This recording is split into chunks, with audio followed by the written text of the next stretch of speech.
An exclusive On Your Side investigation. We've learned that where you live can make a big difference when a loved one goes missing. Chief Investigator Ron Riggin, you have found not all police departments play by the same rules. Well, policies for children are fixed by federal law, but adults can fall through the cracks. And criteria like medical conditions that can trigger a search often vary. The recent death of a missing 19-year-old is a tragic case among hundreds who vanished into thin air. They're from small towns and big cities across Ohio. More than 200 missing adults and families praying they're found safely. He was dead in the woods for 10 to 12 hours. It was 5 a.m. on a cold January morning. 19-year-old Quentin Hardin, with a rare blood disorder, was missing from this Cleveland home he shared with a girlfriend. But what did not happen for more than 24 hours was a life and death decision. Cleveland police dispatchers he's supposed to be a suicidal male. Were told Hardin was on foot and may be at his parents' in Brunswick Hills. They advised police there. He does not have a method. He is not threatening anybody else but himself.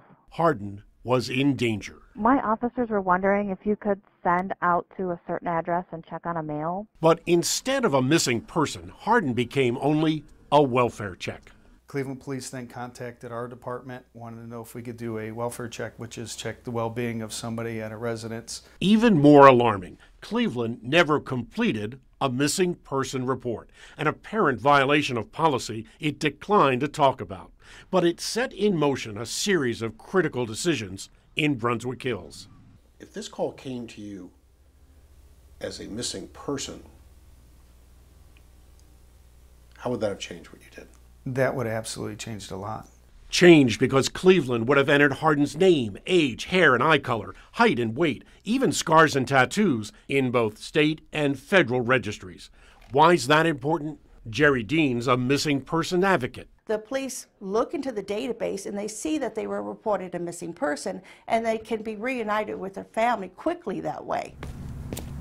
In fact, Quentin was never far away. His mother believes he left their home on foot 9 hours before police arrived. And you believe that the police department failed to properly search for your son? I know they did. At least 12 more hours went by with no search. Quentin's mother took to social media for help. Then a neighbor found Quentin's cell phone just a half-mile away. I said, "Oh my God, my son's been missing, that's his phone." The next morning, Quentin's body was found in the woods nearby. It shouldn't have happened in the first place, and it can't happen again. But it could. We analyzed missing person policies across Northeast Ohio. We found many follow only minimum reporting requirements. Under state law, that can take up to 30 days. But others are immediately reported to both state and federal databases. And we also found something even more surprising. Just walking a few feet from here to here, from one community to another, can actually decide who is a missing person. That's because some rely on a narrow state law definition, but others, like Brunswick Hills, are more expansive, including anyone whose location is unknown. Still, even that failed Quentin Hardin when police there showed up at his parents' home. This is important. People are going to ask, why would you have taken a missing person report at that time? Well, at that time, we didn't know if he was missing. We were just doing a welfare check to verify if he was in fact okay. I told him straight out to his face, I said, his condition is life-threatening and it is exacerbated at this point. He has a medical condition. You need to find him. Is that accurate?